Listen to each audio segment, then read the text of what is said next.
In this episode, we dive deep into the realm of leadership, business growth, and the critical intersection with healthcare compliance in the home health and hospice industry. Today, we are honored to have with us a seasoned chief executive officer of a predominant home health and hospice company.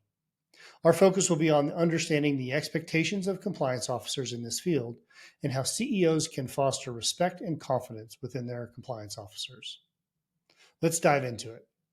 Welcome to the Compliance Leadership Lounge. I'm Ross Ronan, your guide for insightful discussions in healthcare compliance.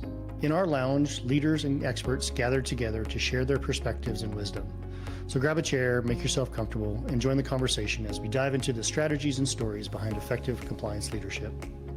Whether you're a CEO, board member, or a compliance enthusiast, you're in the right place to learn, grow, and lead with integrity.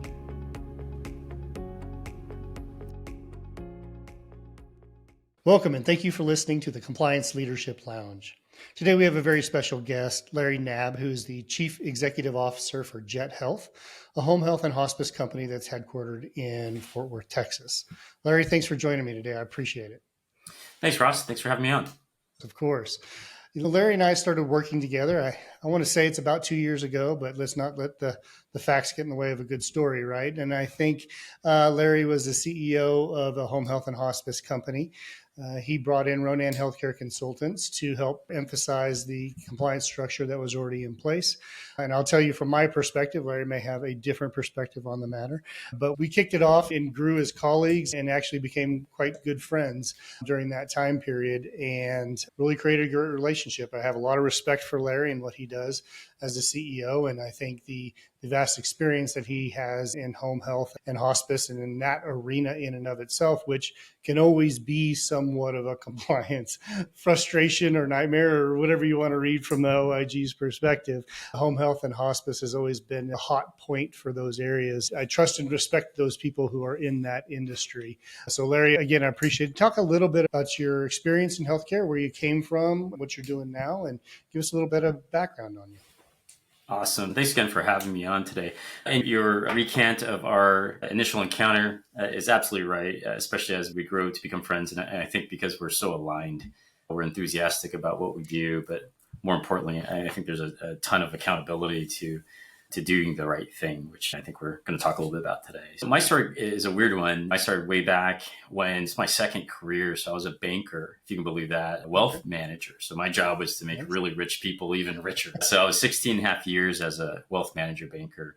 And I had the good fortune to spend a lot of time around Medicare Advantage, around post-acute care, banking high-level executives of big health plans and big kind of risk medical groups, if you will. I would ultimately have my own series of experiences in 2008 and 2009, where I lost both my grandparents, who are Vietnamese by origin, didn't speak a lick of English in America. They both had varying cancers. And what would happen over the course of this 2 years, as a much younger guy back then in banking, is I got to experience for 18 months what healthcare was like in America for a frail senior who English necessarily wasn't their primary language, who was disconnected from the theory of primary care or wellness. And it was a horrific experience. To make a very long story short, what happened to me, I think unfortunately happens to many people in our country, but it led me to a decisional point in 2009 where I went back to my clients who were these big wig senior leaders in the healthcare space. And I wanted to do something different with my life. I wanted to wake up feeling like I was making a difference to communities, not just individuals and their wealth. So I had to ask myself, if not me, then who? Who's going to do it? And to come over the top of that story, I'm a big numbers guy. I love stats, and I would do a little research on my own. And no matter how much research I did, I couldn't understand the difference between Medicare and Medicaid. But what I did know is the U.S. Census was about 30 million Americans were seniors at that time. Mm-hmm. And we were predicting more or less in 2010, when I decided to go live into home health, was my first venture, we would have 65, 70 million Americans would be seniors by 2030. Mm-hmm. And I just thought to myself, oh my God, if we can't handle what we have today, who's going to do it? And how are we going to deal with the onslaught of these critical seniors who need our help? So that was a bit about how I got into healthcare. That's great with the baby boomers and everybody coming of age and getting to that level. And we're getting up there too, unfortunately. Yeah, that's Not right. quite there yet, but we're getting up there too. You really do wonder where healthcare is going, right? Because there's only Yeah, so much capacity anybody can have.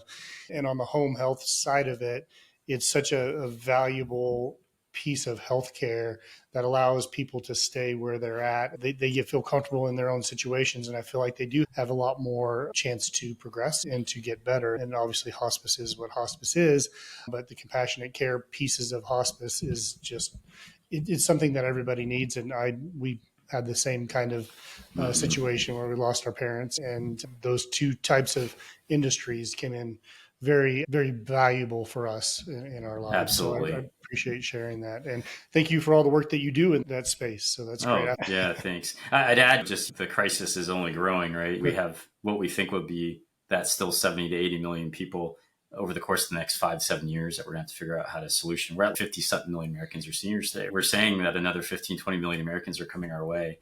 And there's just not enough providers, not enough beds out there. And people want to be at home, to your point. So as far as where I'm at today, I'm at a great company called Jet Health. Yeah. And it aligns to my story. I like to say I'm too old to look for a job. I'm too young to not work. But certainly my time is important as there becomes apparently less of it as I age in myself. But Jet Health is a culmination of businesses, founder run businesses that were put together, home health hospices and personal care businesses, actually, Mhm. in 4 states. So we're in this Western footprint from Idaho through Colorado, Texas, and New Mexico. We service just over 2,000 lives. Again, we're under the management company banner called Jet Health.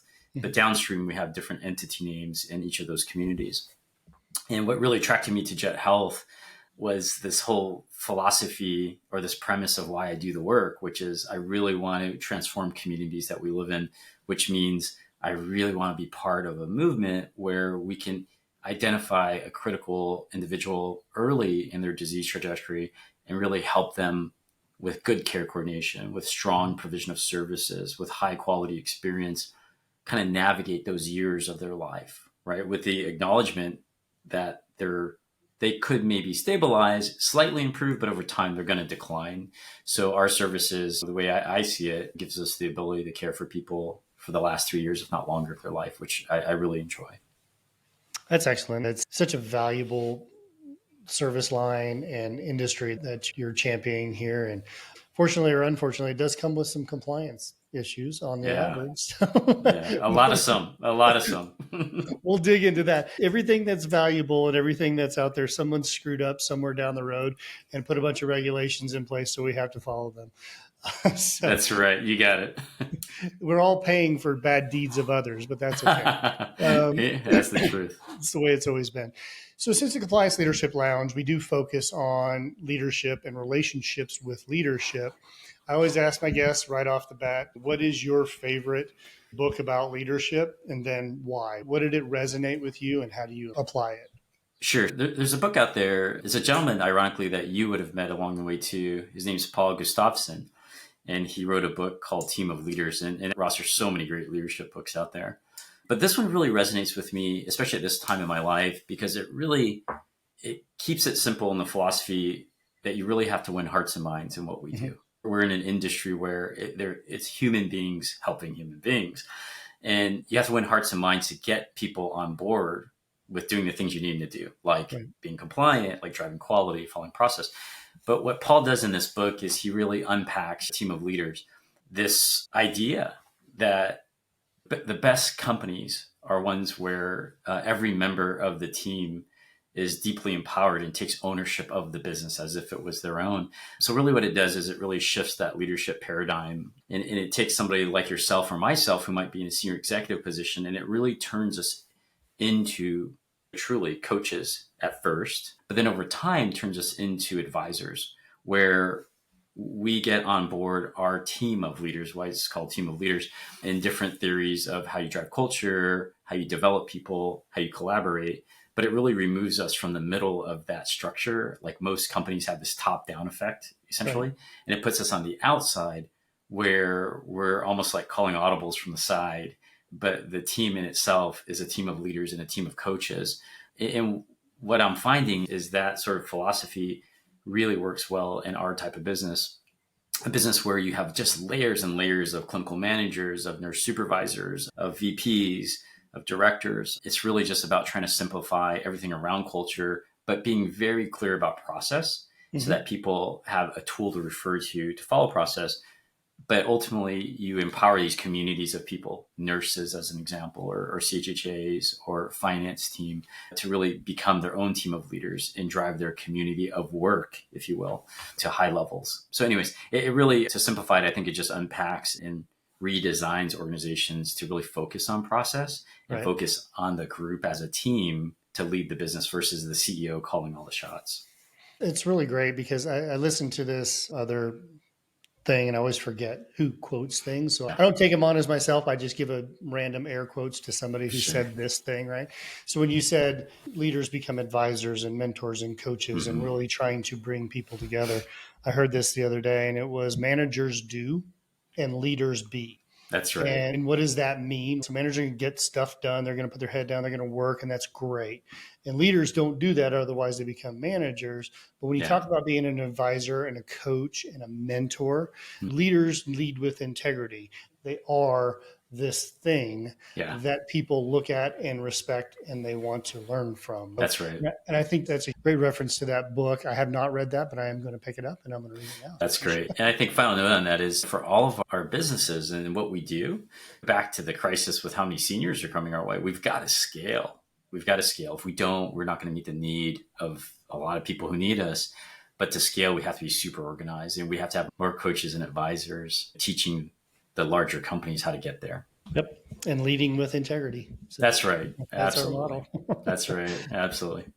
Let's dive in here. So we have obviously when we look at healthcare and the ever-changing regulatory landscape associated with it, specifically in home health and hospice, like I said before, hot topic, hotbed related Mhm. to compliance matters and oversight by the OIG and the DOJ.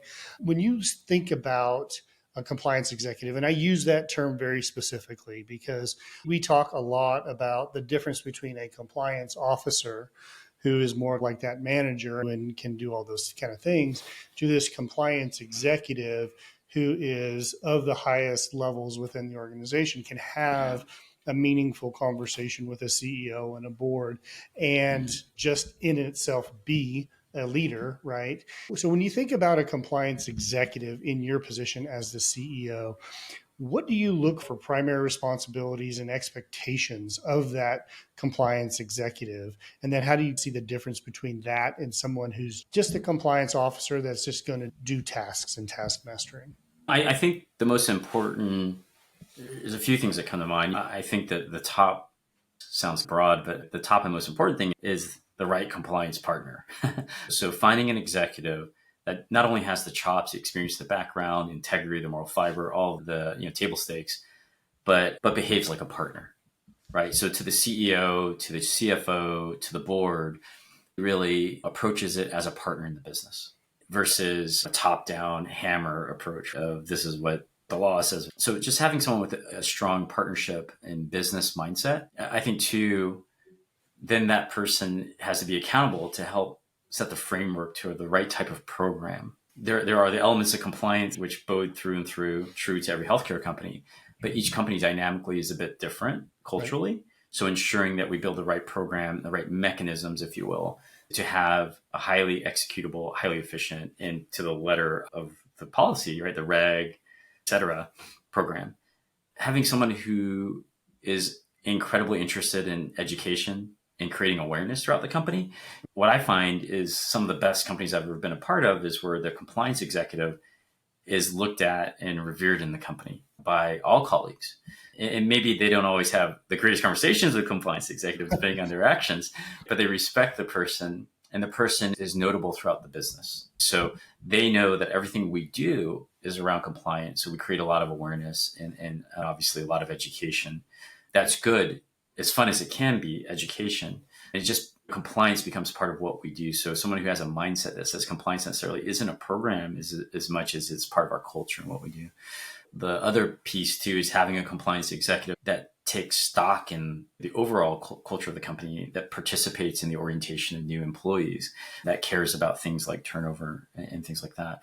Differences to me, pretty apparent. I think a compliance executive, somebody who can operate at a significantly higher level, Right. very strategic, right? Has the background experience, can swoop like an eagle, right? And drop in the tactical planning and execution as needed, but really advises at a very high level the board, the chief executives, executive leadership team as to how to not react to compliance issues, but how to, on an ongoing basis, continue to build onto the existing compliance program to be even better than what the minimum standard is or is expected to be. A compliance officer or a compliance manager, otherwise, I think is more of the doer, right? It's the person who does and executes, but at times, what I've seen may struggle to have strategic long shot vision. If I say to you as a compliance executive, Ross, we want to grow by 1,000 patients over the next year and a half, and we're going to add 300 caregivers, make that happen. Most compliance officers operate in the here and now versus Sure. that ability to look forward. Being proactive is a really hard thing to do for a compliance person, compliance officer, Yeah. compliance executive. And I like the way that you put together the strategic partner is what you're looking for as the CEO, and really helping the company grow, stay within their lanes, and figure out where they need to go from that standpoint is really huge. When you talk about like qualities and attributes of this compliance executive, one thing that we always look for, and this is sometimes not built into the relationship with the board and the CEO, Mm-hmm. is this idea of respect and confidence Yeah. from the CEO, from the board, or even the broader leadership team across the board, whether it's human resources, quality, legal department, doesn't really matter. What do you think from that compliance executive standpoint, qualities and attributes should they be looking for to help gain respect and trust and confidence from you, as opposed to you just going, look, you're just gonna stand in my way. Every time I turn around, you're throwing the penalty flag at me. And I don't really respect what you do because you're not that strategic partner. So do you have any kind of thoughts on what qualities and attributes? I think someone that steps forward with a strong team approach, is an incredible listener and takes into advisory and deeply listens to other stakeholders in the business, right? So somebody who has a really strong team approach, who's open to feedback and open to listening to other leaders, isn't really one track minded on what right is in their own sort of mind. Someone who's got a strong growth mindset. Back to what we're dealing with in our space of healthcare, we've got a lot of people out there who need us, and we've got to be able to scale our services. So somebody who approaches with the presentation that we have to be proactive to grow our business. Our goal is to build a great, amazing compliance program to meet that need, to complement the growth versus, oh my gosh, we can't grow. We just got to lock down what we have. So I think for boards, investors, CEOs, it's really important to have a compliance officer or a compliance leader, executive that's very growth minded. The other thing too is just showing up with the enthusiasm for what we do. Healthcare, whether it's my space of healthcare or the hospital space, doesn't matter. We're caring for human beings. So somebody that really cares about our mission for caring for others, I think is significant. And last but not least, back to the compliance executive as a partner, what I look for is I look for somebody who can not only be that high level compliance executive to the organization, to the board, but somebody who can help me drive to the broader company and to the community, to our referral sources, a sentiment of high morality. I'm looking for somebody in a compliance executive that can be my partner to help me, because I can't be everywhere at all times, teach the company that we're a do the right thing kind of place, which means we have high accountability. Those are to me, some really important attributes when I'm looking for a compliance executive as a partner. I love these 2 points I want to hone in on and what you said in that last statement there. We always say you got to lead with integrity, right? And that's really important for us. And if you look at the definition of integrity, it's doing things with truth and honesty and leading with a moral compass. And I think you hit on both of those pieces, because what thing it doesn't say with integrity as a compliance executive or even a CEO or a board member is do what you believe is right. Right? Yeah, So belief, I think you talked a little bit about belief. And I think that's where some compliance executives or even some compliance officers, not compliance executives so much, lose some respect and lose some confidence, because they all of a sudden will say, I have this belief that this is what you should do. And in fact, it's not the truth. And so we lead in compliance, at least, and as you do too, as an executive, we lead with facts. We lead Yeah, with, does this regulation say X? Does this regulation say Y? Can we operate within these two things? And then outside of that, I don't care what your opinion is.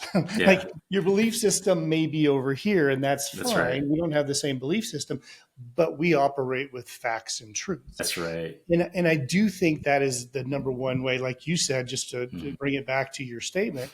I do think that's exactly right. That's how you gain the respect. That's how you gain the confidence of your leadership to become that strategic partner. You act with truth, you act with integrity, you act with Yeah, honesty, I love it. and you really go down that. And I think that it's not just your CEOs and your COOs and That's your right. CFOs and boards. It's also your counterparts within the organization. So I think that's just Yeah. right on the money. 100%. Facts are our friends, right, Ross? That's what I say a lot. Facts are our friends. If we strip back the subjectivity of the emotion, ultimately, a great compliance executive doesn't just drive compliance in the organization. Back to the partnership. In my experience, even just working alongside you, Ross, for a period of time, you along with others out there who are at your level, help elevate other departments and other areas of the business, human capital, HR, finance. So just because of the approach of looking at facts and balancing, doing the right thing in high accountability and leading with integrity. And I do think, and I have this conversation a lot with my mentoring program, making compliance executives in the world. And we've had this conversation a lot with some of your direct reports that I was working with.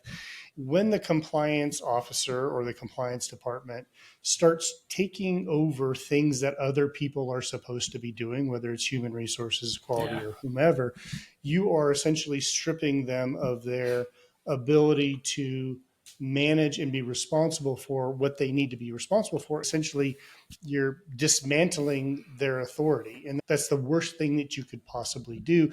We need to be building them up so that they can be better just as well as we can be better. And I think that really does go hand in hand with respect and confidence for each one of the leaderships. And I think you're exactly right. It handles working together very closely. 100%, 100%. My experience is compliance departments a lot of times live on an island and people are afraid to call in like a lead human resources person. Maybe there's something about some regulation with labor and they're afraid to call a compliance officer, right? A compliance leader, advisor, executive gets those calls all the time and becomes a bit of a coach to these people, which is the optimal and what I continue to look for. This episode of the Compliance Leadership Lounge is brought to you by Ronan Healthcare Consultants. At Ronan Healthcare Consultants, we believe in transforming healthcare compliance from a checkbox attitude to a strategic advantage. With decades of expertise, our team of consultants provides innovative solutions tailored to your organization's unique needs. We don't just help you meet your standards, we elevate your business, ensuring ethical practices are at the heart of what you do. Whether you're navigating complex regulations or seeking to enhance your compliance strategy, Ronan Healthcare Consultants is your partner in achieving excellence in healthcare compliance. Ronan Healthcare Consultants, redefining compliance, empowering leadership. Visit us at www.ronanhc.com to learn more. Now back to the show.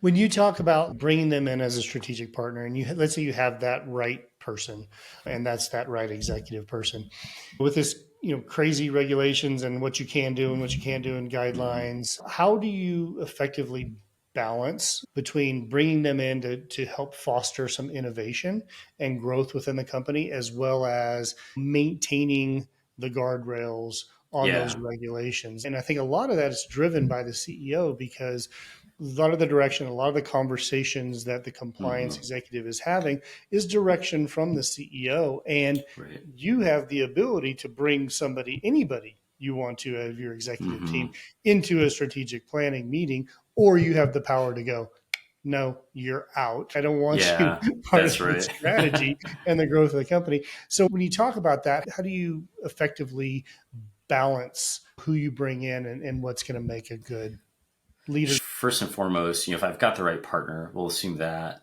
I think the level of engagement and time that I put into that relationship is so important. As a CEO, I think what's really top priority is not just finding the right partner and walking away. and infrequently having encounters. I think it's really important to stay as actively engaged as possible with that compliance executive. One, because to the point you just made, that connection is just so key in everything we do in our business today and what we're planning to do tomorrow.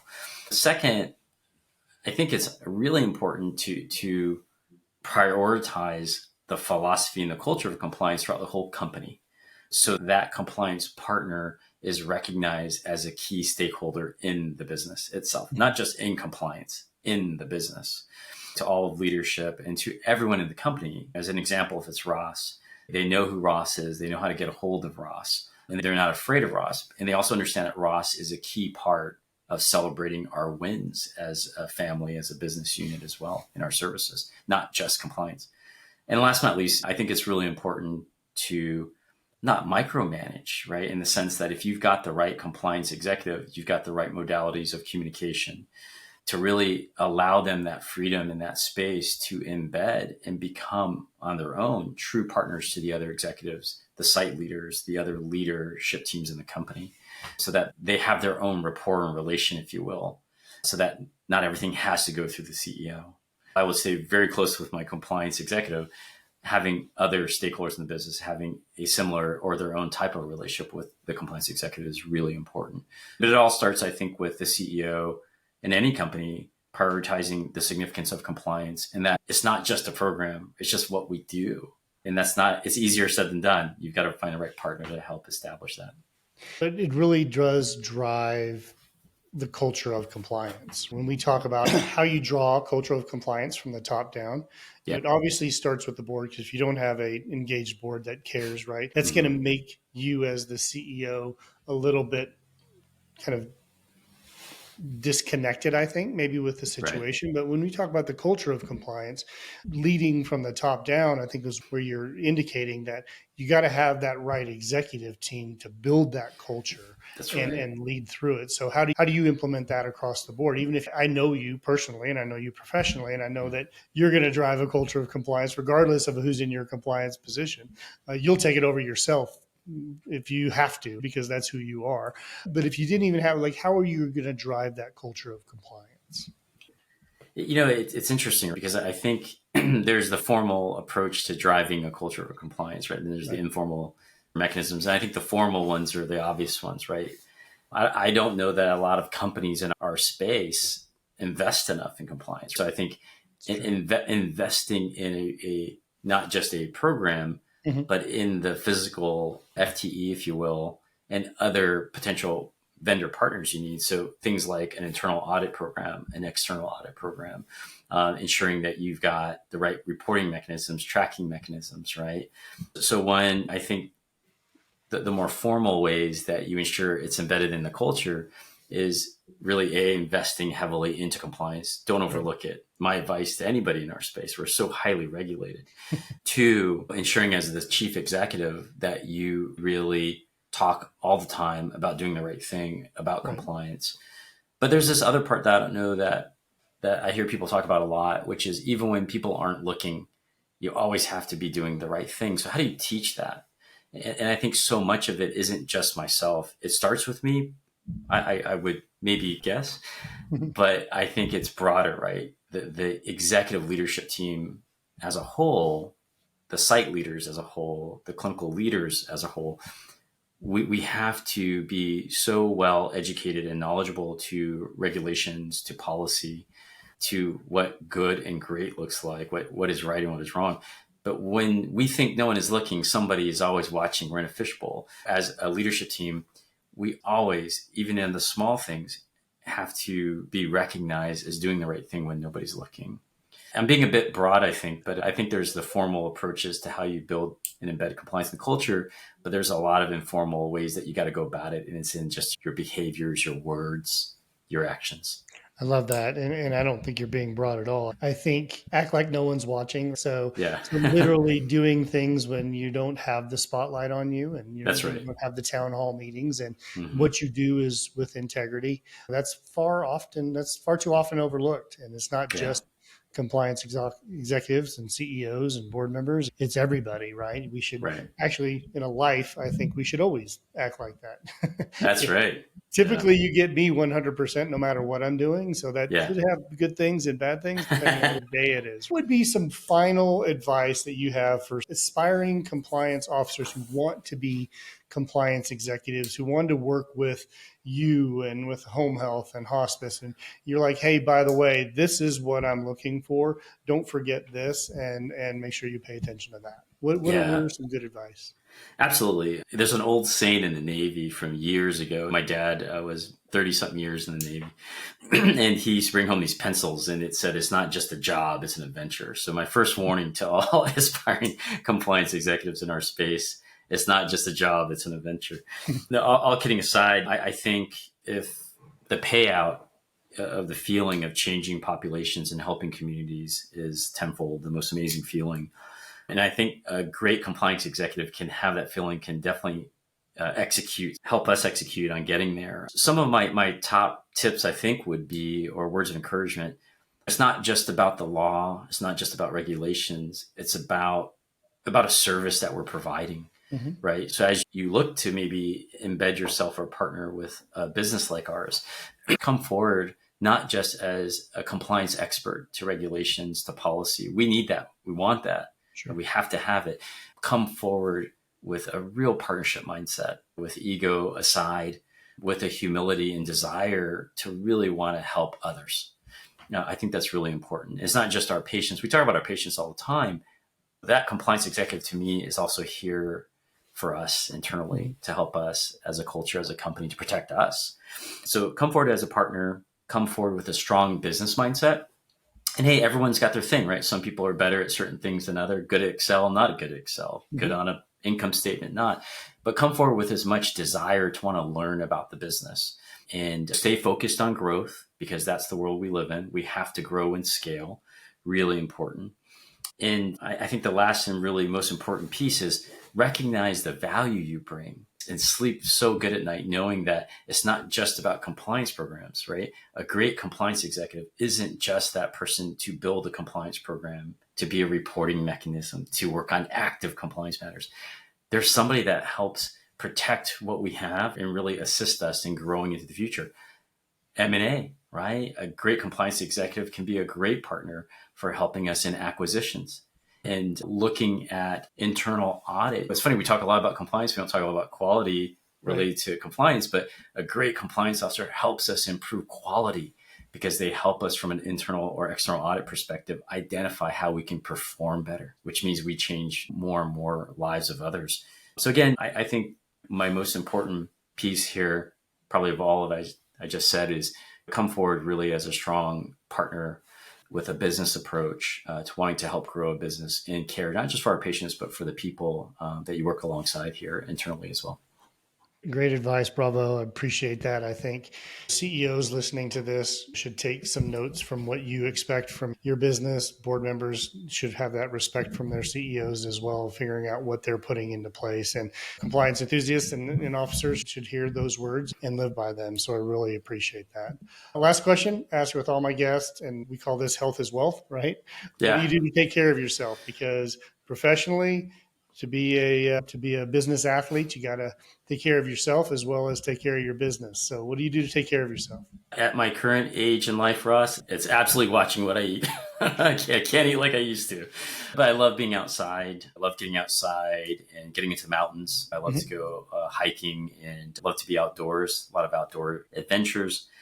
And certainly I love to walk. So that's the kind of my big exercise thing. I'm at a point in life where maybe not so much in the gym, but I try to put on at least 50 to 60 miles a week walking, which is very helpful to de-stress. I can take calls while I'm out there, plus get my steps in.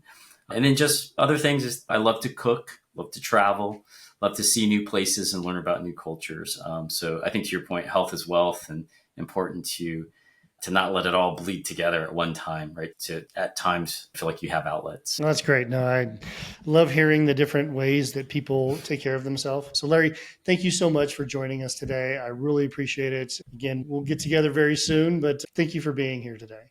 Hey, Ross, thanks for the time and really enjoyed being here. Looking forward to seeing you soon, man. Thanks for listening to the Compliance Leadership Lounge. Please subscribe and follow us if you found anything entertaining here and like to share with your friends. This is how we continue to provide useful information to you all related to leadership and compliance. Please leave comments if you have any opinions on the matters, and love to hear different advice or information you'd like to share with us. And remember, always lead with integrity. Thank you for spending your time with us in the Compliance Leadership Lounge. I'm Ross Ronan, and it's been an honor to host today's insightful discussion. If you've enjoyed our conversation, please subscribe, leave a review, and share this podcast with your network. Your engagement helps us continue to bring in-depth and influential content in the world of healthcare compliance. Stay tuned for our next episode, where we further explore the leadership dynamics in compliance. Until then, remember, effective compliance is about leading with integrity, and leadership is about making a difference.